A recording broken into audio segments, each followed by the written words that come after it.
Well, it's bushfire season again, both here and other parts of the world like California.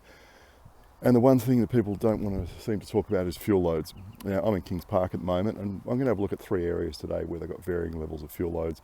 And I want to think about what this area would have looked like 200 years ago before white settlement, and how the local Aboriginals would have managed the area. And I think a classic thing to start with is underneath this nice big tall gum tree, we can see a whole pile of bark that's dropped onto the ground. And over here we've got some kind of bushy thing which is dead. And over here, a patch of kind of sandy ground. And the reason I'm looking at this is just, this is an area with fairly low fuel load, and because this is burnt out a couple of years ago. And I was walking up here last year, year before, and it had been freshly burnt. I mean, it was black, you could see the ground, but it was this time of the year and it had been raining, and all the wildflowers like these ones, the kangaroo paws, had come up, and the whole area was just a carpet pretty much of wildflowers like the kangaroo paws. It was just great because all this kind of low green, prickly, scrubby junk that you can see over there was all gone. It was all burnt out, and what had come up through it was the wildflowers, and it's a magnificent view. It's really worth having a look at. We can see the nice old burnt out stump there, and we know from how the Aboriginals and remote settlements operate today, and from diaries of explorers and settlers, etc., from a few hundred years ago, that fire stick management was a real thing. And essentially the locals would walk around just burning patches of stuff all the time. And why would you do that? Well, hunting in open country, things like kangaroos and wallabies and wombats and lizards and stuff, is a hell of a lot easier than hunting in dense closed-in country. You look at this kind of stuff here behind me. I can see in there, I don't know, 20 or 30 metres.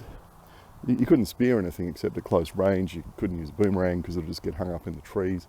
What you really want is almost an open meadow under the trees, where you've got lots of feed for the roos and things, and you can see them and spear them.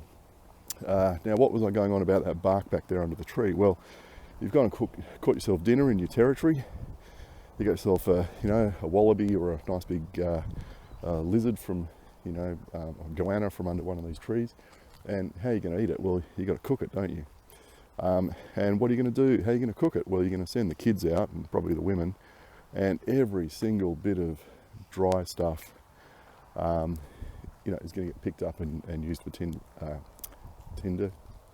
What am I about? Kindling. Because it's pretty hard to start a fire without kindling. So all this deadfall, which now litters the place, and the park authority is adamant they're not going to pick it up. None of that would have been here. Every day you need to get the fire going. What are you going to do? You're going to go and clean all that up, aren't you? And of course, if you're having constant, quiet, cool burns of the ground, that's just going to burn off as well. And even these, these larger things like this, well, if I needed to have a fire, I'd lean on that tree and snap that off and drag it back to the camp. It's clear that this kind of stuff on the ground here, which is just fuel for the next fire, that would all go as well. This kind of ground, I reckon, would have been picked clean of firewood, because that's what this stuff is. It's firewood. If you don't have electricity, coal, natural gas, petrol, nuclear, any of those kind of things, how do you, if you're a white settler, how do you boil your billy to have some tea? You need a wood fire. How do you cook something? How do you boil water for a bath? Any kind of thing. All these things we do today. Keeping warm, that's a big thing. It's a bit chilly today, and it's bloody cold at night. How do you keep warm at winter? Keep warm at night in winter, or even during the day. You have a great roaring fire going. The firewood consumption, particularly if you're living a nomadic lifestyle where you don't have a nice stone cottage with thick walls, etc., that's well insulated, if all you've got is a couple of skins or furs to wrap yourself up in and some dogs to cuddle up to, you're going to be burning wood at a prodigious rate, and probably moving on a regular basis not so much to find more food, but maybe to find more firewood. Because if you don't have draft animals to carry firewood, and I saw this in Greece when I was there 30 years ago, before they joined the EU, or they just joined it, I think. They still had lira, drachma, whatever it was. And out in the country, you'd see these old women going around with a donkey with this ginormous bundle of firewood on the back of it. How long would that firewood last? I don't know. How long does the donkey load go for? Maybe a week. If you're using it cooking and washing and everything, heating, it's not going to go far.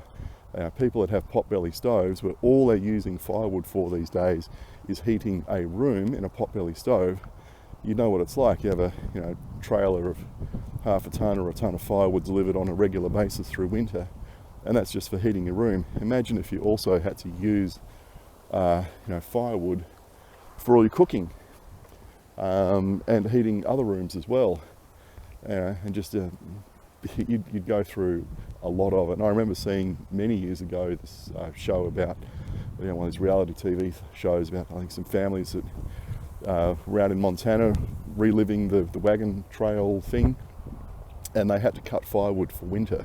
They had to cut so many cords of it, and just for heating. And at the end of, I don't know, autumn, I think, these professors of history came round and measured the firewood pile that these families had cut. And I think they said to 3 out of 4 of them, well, you would have died of cold in about January because you just didn't cut enough. And these guys had been chopping wood for months, and they went from being slobby, middle-class office workers to these wiry, stringy, sinewy, extremely fit guys, from the physical activity of chopping all that wood and then carting it back to the house. I'm really digressing here, aren't I? Okay, but in doing so, we've walked into another area which hasn't been burnt for some years, and the fuel load is a lot higher. In fact, it's almost up to my knee in places here. Back there, the leaf litter level was in a lot of places like 1 leaf thick, and here, it's just piled up. I mean, that's a purpose-built fire there of grass, twigs, kindling and leaves. You chuck a match into that and boom, it's going to go. And back there, if you threw a match in where you've got maybe 60% ground cover of leaves and the other 40% is just bare earth, you throw a match in, a few leaves might catch, it might burn out a little patch the size of a pillow, and then it's going to fizzle out because the fuel load is not sufficient to sustain the fire.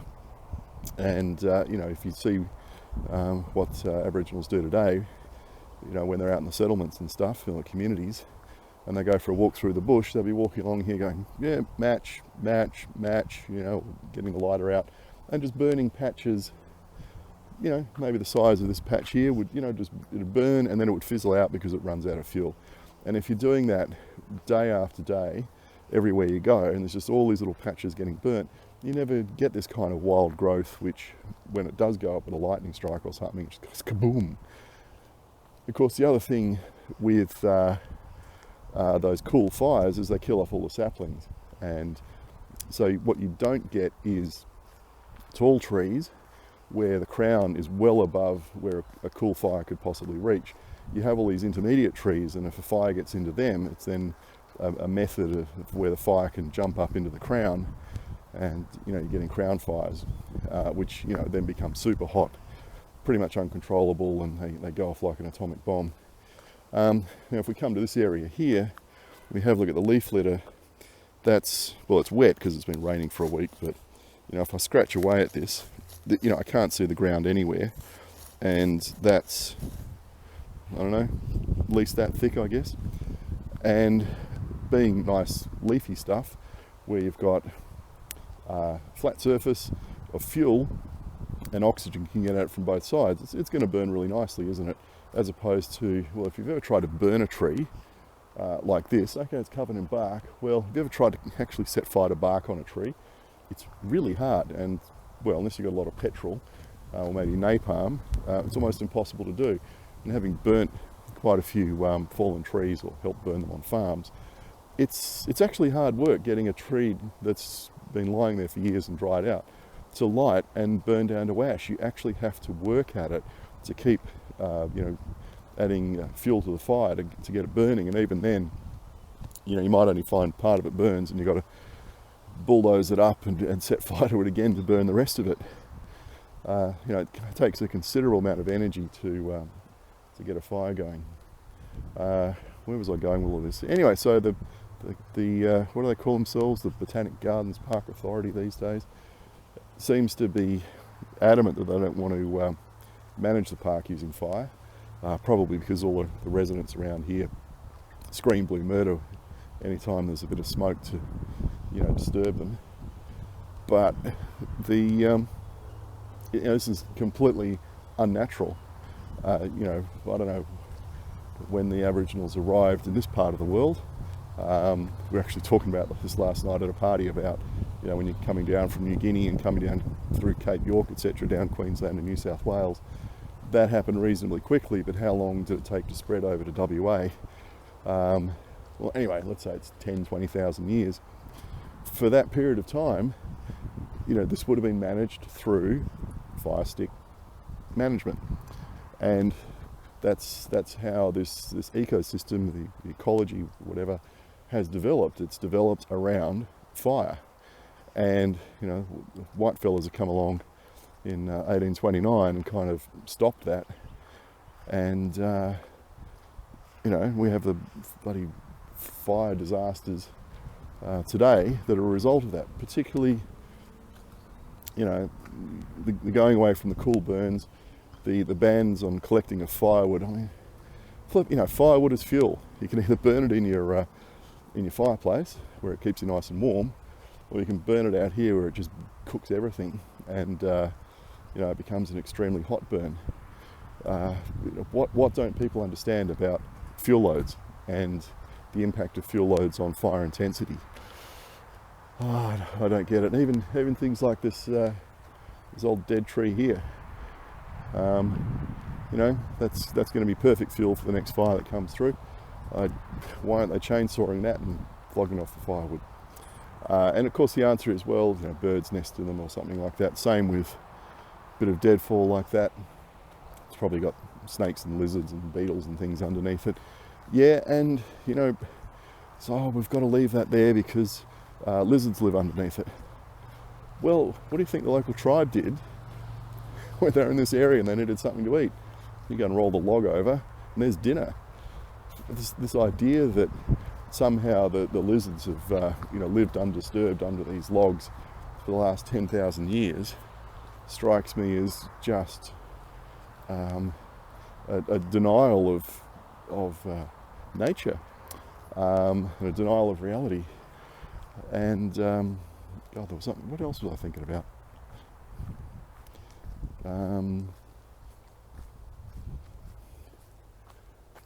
I completely lost my train of thought there. But anyway, as I walk on through this path, I'm probably going to just give up and stop filming before I get there.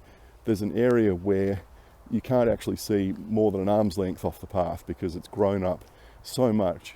You can see the sky, but this low, scrubby, high density stuff has been allowed to grow up. And to me, I think it's a health and safety risk, that if the fire ever gets into there and there's people on the path, well, they're done, they're toast. They're going to be crispy critters in no time at all, because there's just no way they could get out of it. A low fire, well, probably not here so much, but that first place I was at, because of the minimal fuel load on the ground, if there was a fire there, it'd probably be burning, a bit above ankle height, and you can just walk through it. It's not that hot, wouldn't even singe the hairs on your legs, and you'd be fine, wouldn't be producing that much smoke. If this area here went up, we'd probably have to run through the fire and risk some burns, but it'd still be survivable, I guess. But this other area up ahead, it's just a pre-built flippin' oven, and stupid white people and their complete lack of understanding of how to manage the bush through fire. I'll probably think of something else as soon as I turn this off, but I think that'll do. If you've actually made it to this point, you've done very well. I don't know how you've done that, but anyway,